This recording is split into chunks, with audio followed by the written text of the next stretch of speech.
अस्सलाम वालेकुम एवरीवन, कैसे हैं आप सब। आज़ादी के शुरू के 2 एपिसोड से लेकर 3rd एपिसोड के फर्स्ट हाफ तक भी समझ नहीं आ रहा था कि आखिर कहानी है क्या।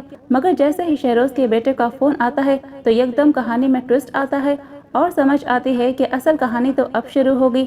दानिया की नानी को आखिर जिस बात का डर था वही हुआ और दानिया के साथ धोखा हो ही गया।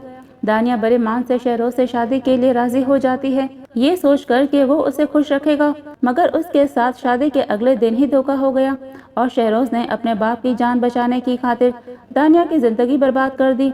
दूसरी तरफ दानिया का रो रो कर बुरा हाल है कि उसे सिर्फ अपनी जिंदगी में सच्ची मोहब्बत की तलाश थी और वो मिलने के बजाय उसके हिस्से में पैसा, आसाइश और महंगे जेवरात आए हैं जिसकी उसने कभी तमन्ना नहीं की थी। ऊपर से शहरोज की माँ पर आफरीन है जो इस बात को एडमिट करने के बजाय कि उसने और उसके बेटे ने दानिया और उसके नाना नानी के साथ धोखा किया।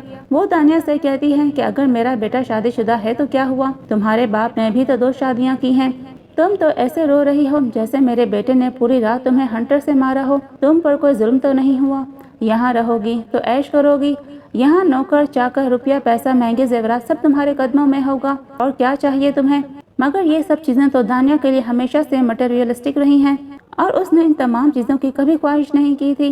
अब जब नानी को इस बारे में पता चलेगा तो वो भी हंगामा खड़ा कर देगी और अपने शोहर से कहेगी कि इसीलिए मैं दानिया का रिश्ता उस घर में नहीं करवाना चाहती थी क्योंकि वो धोखेबाज लोग हैं। अब नानी दानिया के लिए क्या फैसला करेगी और दानिया को इस सिचुएशन में क्या करना चाहिए।